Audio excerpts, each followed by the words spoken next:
I am very excited for Escape from Tarkov. I think that what I've seen so far is promising and interesting, and it certainly has captivated me to a degree.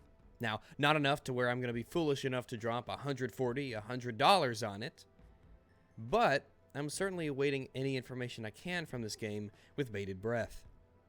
That being said, the idea, while it seems very rock solid, still has a lot of wiggle room for things to go awry. A game like this has a lot of moving parts, so to speak. There's a lot of places for things to be ruined or for things to go wrong. Right now, you could describe my current attitude towards this game and the developer as, well, call it cautious optimism. I think this game will be good. I think this game will be fun. What I've seen sends a lot of good signals. But I'm certainly not going to place my bets now. I think it'd be foolish to do so. And until I get my hands on this game, or until I see a plethora of non-scripted gameplay footage, my attitude will remain cautious. So let's go ahead and get into the reasons that I believe could possibly hinder, and if really poorly executed, could ruin the idea and the concept for Escape from Tarkov. Reason 1. Pre-order bonuses, insurance, and microtransactions. Battlestate has said explicitly, we would like to remind you that Escape from Tarkov is not a free-to-play project. There will be no microtransactions. You will only pay once in order to buy the game. You may ask, and reasonably so, why, if Battlestate has said there will not be microtransactions, why I listed microtransactions as being a possible thing that could seriously hinder the greatness of this game. The simple reason is that they could be lying. Do I think they will be lying? No, I think they're telling the truth. I think companies have learned that lying to your consumers about things of this nature is overall a negative for the game and a negative for the players. Consumers are getting more and more savvy, I believe, about poor business practices such as this. I think Battlestate is not foolish in this regard, and they can recognize the trends that seem to be present in a growing number of gaming communities. No community ever is happy to see microtransactions without merit. So I'm glad there will probably not be microtransactions in this game. I mentioned the free-to-play model in that quote that they made, and I think that's another good object. Free-to-play games have their place. They have their positives and they have their negative aspects. And one of the negative aspects, and this ties into human nature, though I don't want to get too philosophical here, if you don't pay for a game, if you don't spend money on a game, then you have no vested financial interest in keeping that game in your account or enjoying that game as much as you can. When you charge people up front, then people have a financial reason to play that game fairly, and they have a financial actual reason to not basically troll and do nothing but grief. Being banned from a game that you've paid for is obviously more detrimental than being banned from a game that is free. It keeps a sense of community going, and it does, I believe, cut back on needless trolling and griefing. For instance, this is a game where you can shoot all your teammates in the back. If people can enter this game without paying, I guarantee you that there will be a lot of people who buy this game only to shoot people in the back and take all their stuff and rinse, lather, repeat, because they don't have any reason to not do that. If they find it enjoyable, there's no real reason for them to not just grief to that nature, but I'll get into this later on. It's another point down the road. The other point that I bring up here is insurance. Now, insurance will not be paid for with real money, I don't think. They did, after all, say that there will not be microtransactions. However, you will be able to purchase insurance from in-game NPCs. To quote Battlestate, there will be an AI-controlled NPC from whom you will be able to buy an insurance. If you die and lose all your things, you can get the money equivalent of your items back. Now, from a quote-unquote balance perspective, this does raise a couple flags, though I can't verify anything yet. My personal speculation would lead me to believe that you can buy varying amounts of insurance or varying rates of insurance. Now, let's say you, just for the sake of an analogy here, let's say you pay per raid Do you pay the NPC per raid that you go into? Do you pay the NPC once? Do you shell out a couple rubles, dollars, whatever, every certain amount of time that elapses in the game?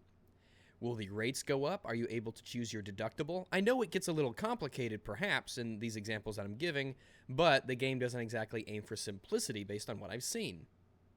There's a lot of wiggle room for the insurance policies in this game, and I believe that, quite frankly, the insurance policy will not be a bonus for this game. However, I am always open to change my opinion as knowledge is presented towards me. Perhaps insurance will be much more simplified. Perhaps your insurance rate in return will be based purely on the value of the items you have. So, if all you have carrying into battle is an IJ-70 Makarov pistol, your insurance is probably not going to be very high. But let's say you've got decked out AKs and you've got a fucking rocket launcher and a tactical nuke in your backpack, then maybe the insurance rate will go up. Or you can simply choose between percentages of returns. I'm not going to talk too much more about it, but as I learn about this, I'm willing to change my opinion. Perhaps it won't be a big deal. Perhaps it'll be so accessible that everybody will be able to have it. I don't know. But to me personally, from a knee-jerk reaction standpoint, being able to buy insurance in a hardcore survival game seems kind of like it's almost counterintuitive to the concept. But again, as insurance is made available, I guess we'll just see. I've already spoken in a previous video about the pre-order bonuses and the effects that they could possibly have. The last thing that a game like this, toting to be a survival, hardcore MMO, needs is a pay-to-win system, or pre-order bonuses that give you too much of a leg up on the competition. This doesn't sound like it'll be an issue. However, I'm certainly not going to call it yet because, quite frankly, it could be. It could be an issue. It could be a problem. We don't know yet. I hope that Battlestate will exercise extreme caution and will exhibit an extreme level of good gameplay leanings in terms of the bonuses they do give to you. The last thing that we need is a game that encourages you to pre-order a game, not just for the maybe early access or some more aesthetic items, but for actual in-game bonuses. Well, when this is a game you could lose everything in one firefight, that works both ways. Yes, you could possibly lose a lot of your stuff early on. They've stated it's impossible to lose everything in one fight because it's impossible to carry everything with you when you start off. But on the flip side, imagine the anger that people will feel if they keep getting dropped by pre-order bonus players who have a leg up in terms of better equipment, better sights, better starting abilities, better starting cash. I just want you to look at things from both sides here. And I want us to be skeptical, but open to the idea that this will be more of side grade. Though I think at this point it's really impossible to deny that you are getting bonuses for pre-ordering. Right now, we're just trying to determine the level of those bonuses. So in that case, await further bulletins as events warrant. Reason number 2, poor weapon balance, in-game economy, and attachments. Shooters, especially competitive ones, and just as much so for hardcore ones, rely immensely on balance of weaponry to a certain extent. Normally, the more realistic a game gets, the more unbalanced it will be, because in real life, there is no balance between firearms, there is no balance between factions, there is no balance between equipment. While some sets of items do have real-life trade-offs, a lot of the times, there's simply no reason for an item to have a benefit over another. So you can argue all day over the benefits and negatives of a 5.45 by 39 cartridge over, say, a 7.62 by 39 millimeter cartridge. We could argue about that till the cows come home. But I think we can all agree that if you're going into a battle in a hardcore game, you would much rather have an AK-74 at your hip instead of a Makarov. Balance should exist to a degree, because from a gameplay point, complete imbalance might not at all be good for the community, or good for the game, or good for gameplay. Now, you can have an asymmetrical balance, things like Team Fortress 2 and Dota 2 and a lot of games. In fact, the most popular games in the world have asymmetrical balance. I spend a lot of time playing DayZ, and I spend a lot of time on the DayZ forums, and I try to, whenever possible, put the word balance in quotes to imply that it's not just sheer raw balance. This damage type, this fire rate, it all has to be equal, but that there is a difference between actual balance and an kind of an equal level playing field with differences. What I said before, an asymmetrical balance. A lot of things have trade-offs. It's the nature of the weapons. There's trade-offs between using an M16 and an AK-74. They both have their positives, they both have their negatives. I know, I have semi-automatic versions of both. How that translates into the game? Well, I guess we'll see. Now, this does, of course, relate a little bit to quote-unquote netcode and desync server stability. Because in games where one bullet can end your life, the last thing you need to do is to line up somebody in your crosshairs and have him desync and end up being the one killing you. In fact, in games where it is hardcore, this matters even more than in more arcadey games like Battlefield or Call of Duty. This doesn't sound like a game where once you go down, you could be back in the fight in 20 seconds.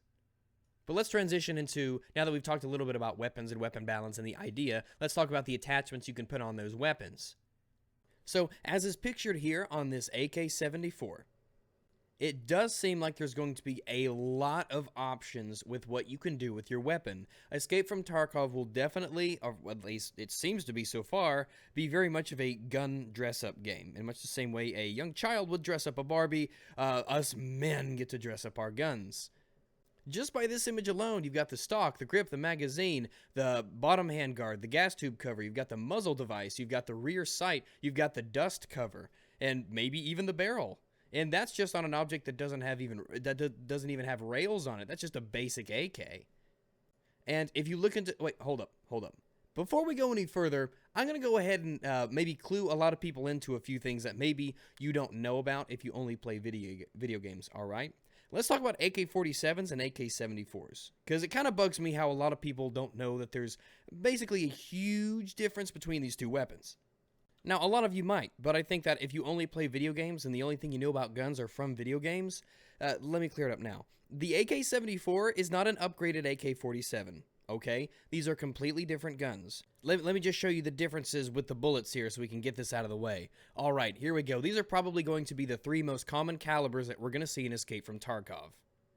On the left, we have the NATO round, the 5.56 by 45mm round. It's what the M4s and F2000s and ARX 160s and all the quote-unquote Western guns use. This is the NATO assault rifle cartridge, right? Now, in the middle, you have what the AK-74 fires. It's a 5.45 by 39mm round. It's a little bit smaller than the 5.56. It travels just a little bit slower. It's designed to tumble more and do more body damage. One advantage is that of the three, it's got the least amount of recoil to it, but we can argue until the cows come home over which one is the best. I like the 5.45 personally, but that's just me. On the right, we have the big, heavy, bulky 7.62 by 39mm cartridge. This is what the AK-47 uses. It's what the SKS uses. Compared to the other two, it travels a lot slower, it drops off a lot more, it has less effective range, debatably, depending on the shooter, and it does more kinetic damage. It got more weight. It's got more mass, all right? So, remember, AK-74s and AK-47s, completely different. Completely different. All right, moving on. Some of the attachments that we've seen are kind of silly, like a drum mag on what looks to be a Makarov-style gun. Ooh, boy, that's going to hurt your hand. We got a SV98 looking thing. I don't know what they call it. So we're going to have a large variety of different calibers and weapons and just all sorts of stuff you can do with it. And that excites me. I'm glad to see that there's this really open approach to all sorts of stuff you can do. I mean, just looking at the image here that they've provided us, we can see there's different handguards, there's different gas tube covers, there's different muzzle brakes, there are different dust covers. One has a dust cover rail on it, the other does not. They have different stocks, they have different grips. I mean, even the charging handles are different. It's just really, really worthy of mention that I think that customization, while it will be a very important and fun part of this game, it leaves a lot of wiggle room for there to be quote-unquote overpowered combinations. And I use the term overpowered in heavy, heavy quotes because when you talk about a game with realistic damage models and such, realism, balance, it's a fine line that we walketh. This image here is amazingly good at showing us all the different things you can do, and it really reflects a realistic view of what you can do to even an AK, which normally isn't considered a gun that's extremely modular.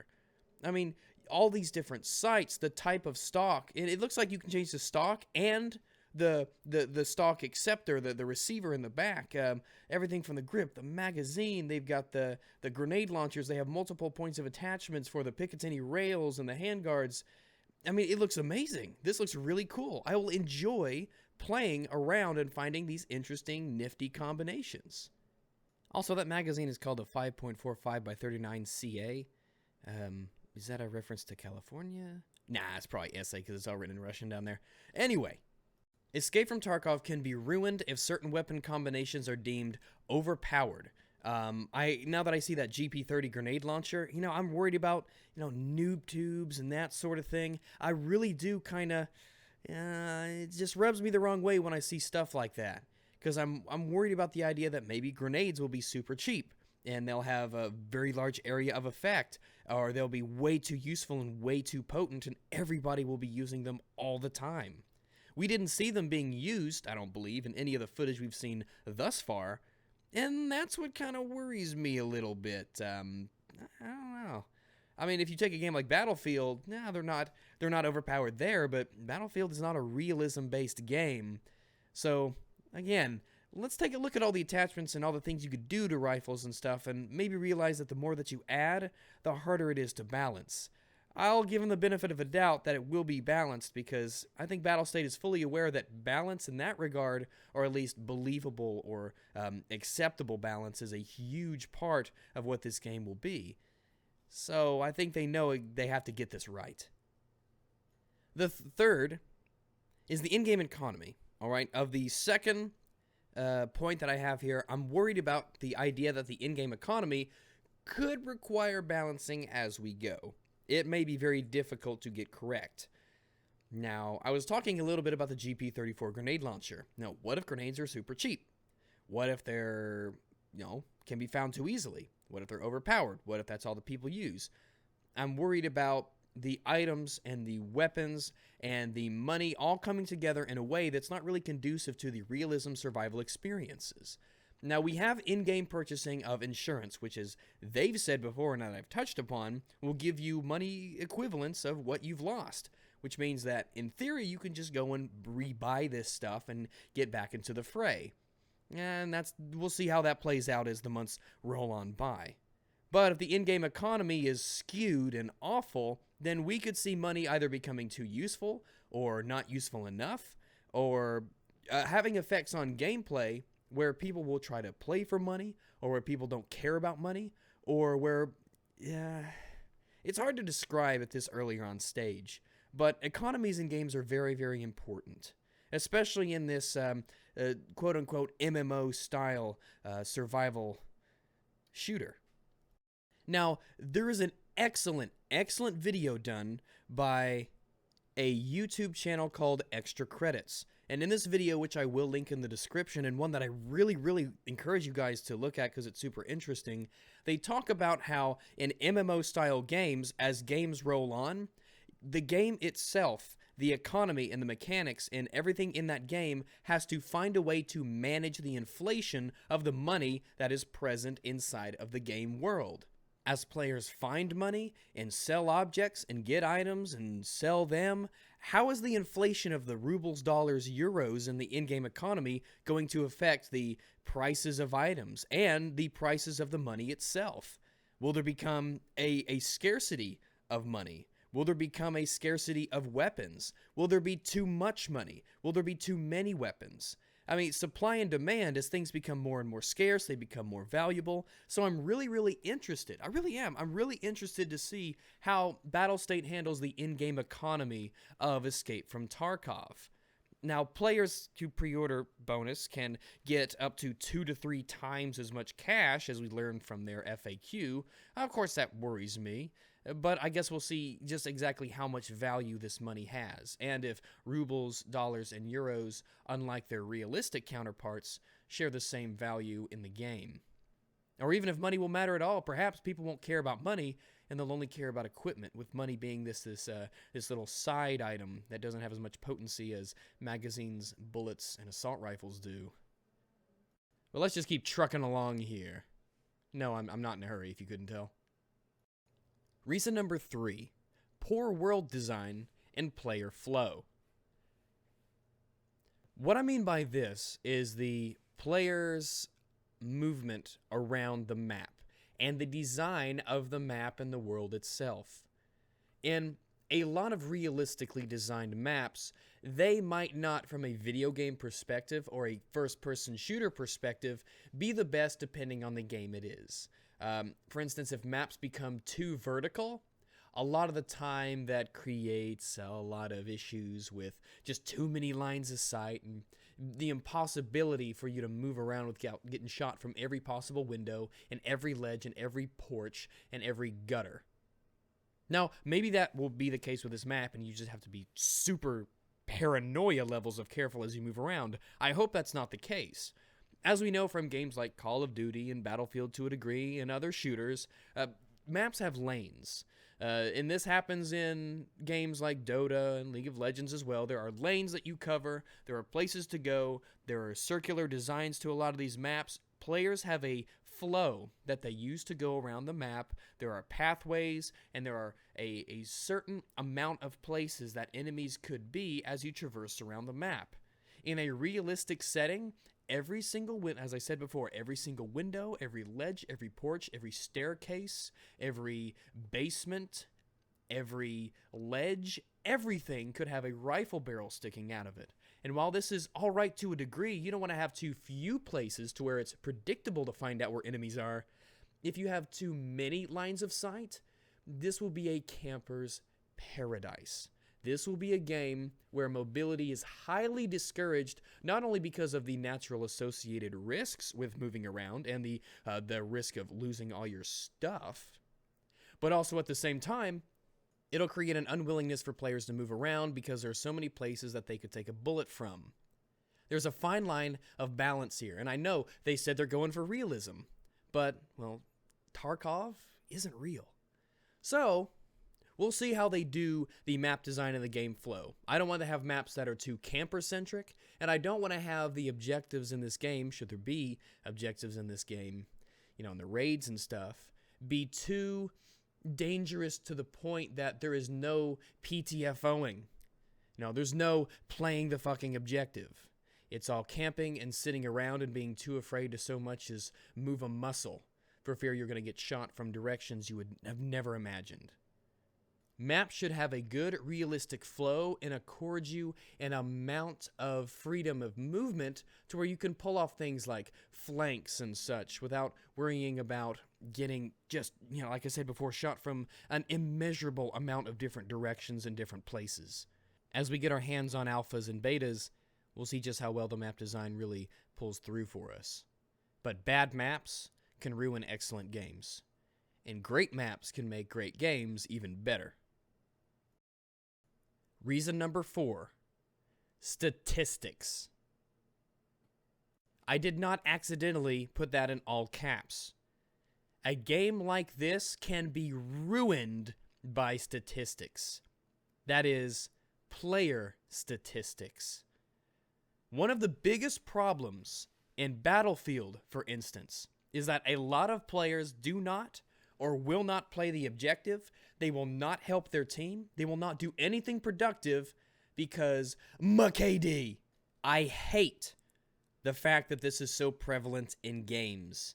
I hate the fact that so many players will not play the objective. They will not help their team. They will not take risks just so that they can try to inflate a number on their statistic page or look as impressive to everybody else on the scoreboard at the end of the game. Well, I went 38-1. I went 52-2. Great, but you lost. But it doesn't matter because I got a great KD. Games like Call of Duty have glorified KD to incredible levels, and having good KD even before then has always been associated with high player skill. If you kill a lot of people and you don't die a lot, obviously that means you're a great player. Well, this is going to be a squad-based game, a team-based game, a game that is not for lone wolves. By Battlestate's own admission, this will be a game for groups to play, for clans to play. Okay, let's look at the Battlefield statistics page for players. This is me, alright? Not to brag, but I'm pretty good in Battlefield, alright? But there's a lot of things on this page that I do not like. I do not like the fact that one of the first things that is displayed here is your KD. Your skill number, that's dumb, that's irrelevant. It needs to be totally reworked, and you can have a super, super great KD, and your skill is really high, even though you lose all your games because you never helped a team. Your score per minute, your kills per minute, all that stuff, hardly relevant at all. It feels good to have a good KD, but I don't play with clans. This is kind of like my lone wolf game, and I still win 2/3 of my games. That's what I'm proud of. I'm not proud of the 3.53 KD or the skill division 1 or any of that stuff. Not to toot my own horn. I'm proud of the fact that I win 2/3 of my games, and I lone wolf it pretty much all the time. Because I have that much of an impact, because I play the objective, because I know my stuff. That's what I'm proud of. But in this game, it's not about wins, it's not about losses, it's all about my KD. There are so many mechanics. I'm slipping into a Battlefield rant here. I was about to say there's so many mechanics and vehicles and stuff that are just designed for KD whoring and don't do anything for the team. Alright, and this can ruin Escape from Tarkov. This really can ruin Escape from Tarkov. Because if you do the Battlefield Call of Duty player stat tracking method of emphasizing KD, emphasizing your kills per minute, that will destroy the way that people play this game, because so many people care so much about that stupid number on their stat page. There are countless games in Battlefield 4 where you will have some shitlord in a helicopter going 50-2. He doesn't help his team out at all. He doesn't cap bases or do anything like that. But, oh, he looks great because he's just flying around in a helicopter all game, shooting down somebody every once in a while. And that ruins the way the game plays. Because people don't play to win. People play for just some stupid number. They play for a KD stat. And in this game, when you're supposed to play as a team and communicate and work well, a lot of players will be like, no, I'm not going to try to help the team out because I want to work on my KD. I want to make this number bigger. The only thing that matters to me is my personal stat. I want to brag to everybody that I've got a 2, 3, 4 KD in Escape from Tarkov. I mean, yeah, I lose most of my games and no one wants to play with me and I don't help anybody out. I don't heal anybody or trade with them, or I just want to kill people. Okay. I'm worried about the impacts this will have on the community. We see it all the time in Battlefield. I don't want to attack this objective. I don't want to heal you. I don't want to try to go to this base or disarm this MCOM or try to arm this MCOM. I don't want to repair your tank. I don't want to do this, that, and the other thing because I might die. I might get shot. That would hurt my KD. Like I said, this could ruin Escape from Tarkov. I hope that stats maybe just don't really show KD. If there is stat tracking at all, which I kind of hope there isn't. I don't think stats would help this game or improve this game. Maybe they say, what's your favorite weapon? What's your favorite caliber? What's your favorite this? What do you use the most often? Stuff like that. Not stuff that you can brag about. Just stuff that kind of tells a little bit of what you do and how your playstyle is. Let's roll on to reason number 5. Anti-cheating and friendly fire. There's an old saying that goes, everybody can profit from a bad example. And DayZ, for all the things that are neat about it, it's a bad example for a lot of stuff. Now, it's resolved now, but DayZ used to have a huge hacker problem, and I mean a huge hacker problem. There used to be a time in DayZ where I would just spawn in and get killed by a hacker, spawn in, get killed by a hacker, I get shot through a wall. You've seen the videos on my YouTube, perhaps, maybe not, they were a long time ago. I would be frozen in place, I would start to bandage myself randomly, my gun would empty out its ammo. People would teleport and keep teleporting back. Hackers ruined that game for me until it was fixed. Now this is a game where the stakes are high. If you die, you lose a lot of your stuff. So that makes the emphasis on making sure people can't cheat to get you all the more important. it is going to be extremely, no, it's going to be quintessential to this game's success that there is a solid anti-cheating measure in place. BattlEye or any something. Punkbuster, whatever you want. It's got to work, and it has to work really, really well, because if the cheater problem becomes rampant, or even if it's a moderate cheating problem, a lot of people will be turned off from this game. You can have the best, coolest, most realistic, greatest gameplay game in the world, but if there are cheaters running amok all over the place, then people will just say, fuck it, I don't want to play with cheaters, I'm going to go play another game. And in the world of survival shooters, there is a lot of places for people to go. This is a very, very big market, and there's a lot of people who want these games to work, and there's a lot of other games vying for the attention of gamers. Having bad anti-cheating measures, having cheating be rampant, ooh boy, that will make your game empty. I guarantee it.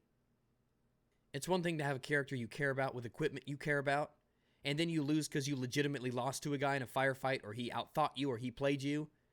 But when you know you've been killed by someone who is cheating, who effortlessly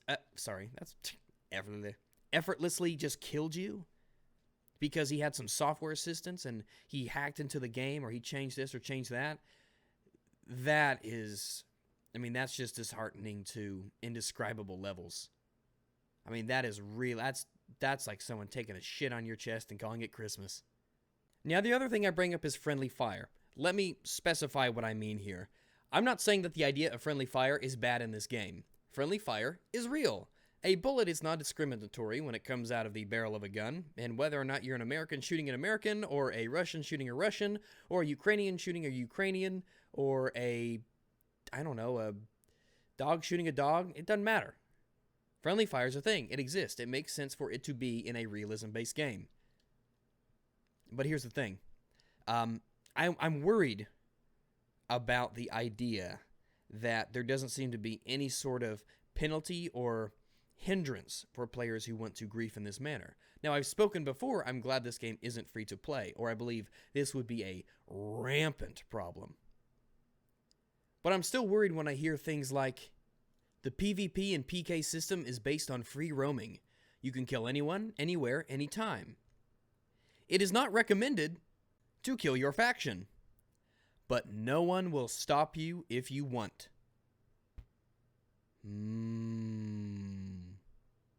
Anybody else have a couple little red flags going up in the back of their heads? 'Cause I do. I like the idea of friendly fire, like I said before. It's in the game. Making mistakes is making mistakes. Humans make mistakes. It will eventually happen. It's a reality of the world we live in. Bullets are non-discriminatory as to their targets. Calling out your positions, making sure everyone knows where you are, making sure that you don't shoot at the wrong guy. These are important in a game, especially a realism game. Communication is vital to the success of a team. Vital.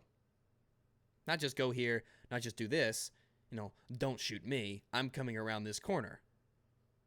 But imagine being there at the start of a raid, or just out and about, and you just meet people who kill their own they kill everybody. They kill everybody that they come across. They kill their friends. They kill their fellow faction mates. They kill just everybody.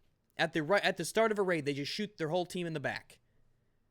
Him and his buddy, that's how they get their kicks. They just shoot everybody in the back. You're supposed to be on a team working towards a goal, and they're like, fuck it, I want your stuff. And you just take all their stuff. Because he shot you in the back, even though he's clearly on your team. He's in your faction. They said, no one will stop you if you want. So, will there be a way to weed out these players? Or will there be some sort of a karma system? Will there be some sort of, an indicator of how many times they've killed people in their own factions? I hope so. I hope that there is some way to find out if someone is just a rampant team killer. They say, you can shoot your own buddy in the back and take all of his stuff. Well, shit, I don't know about you, but even though that is super realistic, yeah. That worries me. Obviously, that worries me a whole lot. Because even though you have to pay to get into this game, if there is no penalty for just killing everybody in your faction just to take their stuff, one, that'll de-incentivize you to have good gear, because even people in your own team will kill you and take it. which obviously has tactical repercussions. You want to be shooting the other team, not your own. But that's just not fun. And at the end of the day, if you're not having fun with this game, and remember, realism and tactical movement, all that stuff, these are methods of achieving fun. If you keep getting shot in the back, what's going to stop them from doing that over and over, every game? I hope that there's something in place to prevent this becoming, I hate using this word over and over, but I hope that it doesn't become rampant. I hope that this is not an everyday thing. I hope that there is something that discourages or hinders people from just killing their team all the time. Because if there's no penalty for that, if there's no reason to work with them, then why have factions at all? Why have teams at all? Why have one side versus another side with a third party out to the sidelines? Why have teams and factions?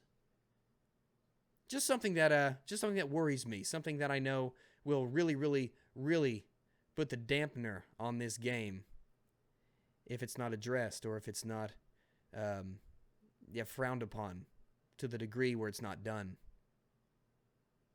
Let's move along to number 6, RPG skills and leveling up.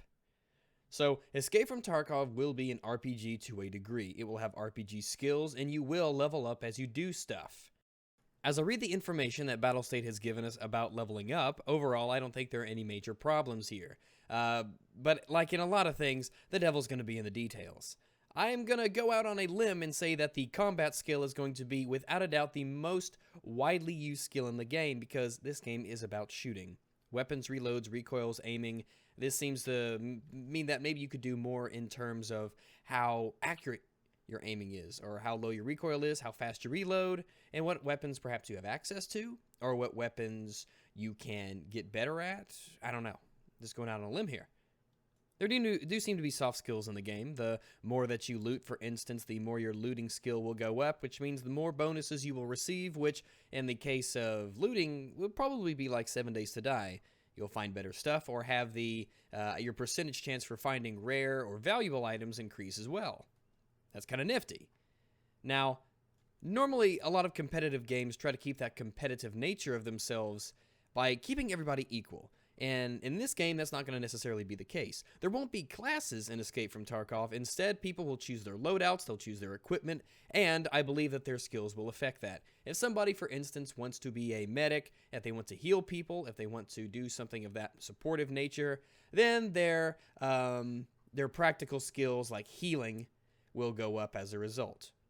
One thing I do like is that it shows, if it says if you haven't been playing for a long time or are not using some skills, they will downgrade. You will literally forget the skills you don't use. So it will give you an incentive to either stick to a play style, or it will give you an incentive to keep playing the game. Okay, totally get it. I understand.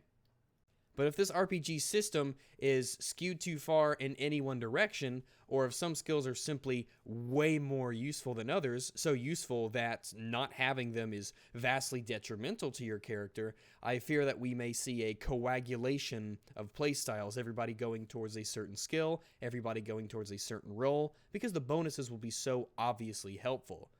If the skills for, say, reloading was really good, if you got a huge bonus to how fast you reloaded, then obviously people are going to try to gravitate towards that as much as possible.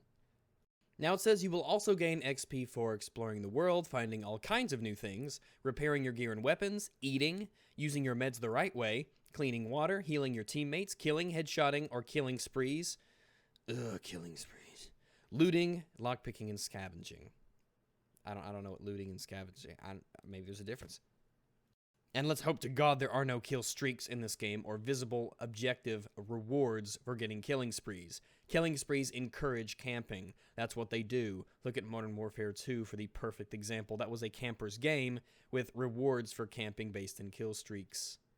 So pretty much doing everything will give you experience. I mean, eating a Snickers bar is going to level your character up here. So that means that you will be able to distribute your points. I assume when you level up, you'll get a certain amount of skill points to distribute between all of the options for leveling up, all your soft skills, all your hard skills, however they're going to work. All right, maybe there's going to be hard skills, maybe there's going to be soft skills. They already said that if you loot, your looting skill is going to go up, but does that mean the more you reload, the better you learn to reload? I mean, does every 100 reloads you make give you a 0.1 second bonus or something like that? Or are these going to be soft skills, hard skills? I don't know. I guess we'll find out. Again, the devil's in the details here. There doesn't need to be any extremely powerful skills, and skills that will apply to everybody. If they are too strong to ignore, then people will, well, they'll obviously gravitate towards that, and there won't be any variety in what players do. There won't be any classes in the game, as I've said before, but I want to see roles. I want people to choose roles. After all, this is a role-playing game, and if people don't choose roles in that game, everybody just picks up Assault Rifle A and knows that they need Skill B, Skill C, and Skill D, and everybody runs that. Well, that's not going to be fun. The game won't encourage versatility. The game will not encourage you to try new things or have a jack-of-all-trades character. I just don't want these RPG skills to really make you focus on one thing that's just impossible to ignore. Will it ruin the game? It certainly won't help it. It'll certainly be one of the things that you notice and all your friends notice as you talk to your friends, and your friends say, well, of course I'm going with, character build A because it's way better than character build C or D or B or Q. I don't want everybody to end up being the same, basically. I want to see versatility. I mean, in Battlefield 3, everybody used the M16A3, and it really wasn't that fun to play. Every time I die, or every time I decide to, I want to be able to choose a new role for my character. I want to be able to experiment with different loadouts, different settings, different character builds, different skills, so that I can learn all the mechanics that the game has to offer, which I believe will be varied and hopefully deep and intricate enough to encourage me to go for them. Anyway, those are the top 6 things that I think could drag down this game. And I don't want that to happen, but I decided I'd go ahead and make this and at least make my concerns known. There's a lot of other things that they could do wrong. There's a lot of other things that they could, quite frankly, fuck right up. But I think Battlestate they seem pretty competent. This game looks good. The mechanics look solid. It looks like a tight controlling first-person shooter role-playing game that I'm very, very excited to play and try out. But again, there's a lot of moving parts in this game. There's a lot of moving parts. You have a lot of things that are coming together. You have a lot of objects that are in the same world. You have a lot of players who are going to be fighting together and against one another. And it's important, especially with this game, as we've seen some say in Battlefield games, that the mechanics aren't so many and the items aren't so many and there's so much to do in the game, it becomes too noisy, right? Leonardo da Vinci said that simplicity is the ultimate sophistication. Whether that applies to Escape from Tarkov, we'll find out. The point of this is not to shit all over the game or to assume that Battlestate will fuck it all up and take what looks like a very promising shooter and ruin it. I just think it's worth noting, just like the last video I did that was about Escape from Tarkov, that we temper our expectations to a reasonable level and always look at this game with a cynical brow raised. There's a lot of things that could go wrong. I hope they go right. But, like I said, there's a lot of moving parts in this game. Oh, and all of that I've said now, I'm not even going to open the can of worms that is the potential awfulness of a season pass. People have already thrown money at the season pass, and they don't even know what's in it, and I don't even know how a game like this could support a season pass. I mean, will the maps come out? Will the maps come out? Will they split the community? Will items be unavailable to these people? Will they add new mechanics? There's too many questions to ask here, and it's way too early to really get into the nitty-gritty of those kinds of assumptions. Maybe it's worth doing another video about, where we really take a look at Season Passes other games do and see what Escape from Tarkov Season Pass could possibly offer to the game without mixing things too badly or for splitting up the community. But if all these main points that I have listed here are addressed by Battlestate in an excellent way, if they're balanced, if they're deep, if they're fleshed out, if they take a lot of time and consideration to get them right, I think that these are the biggest core facets of Escape from Tarkov that'll give this game a whole lot of life and have it last for years to come.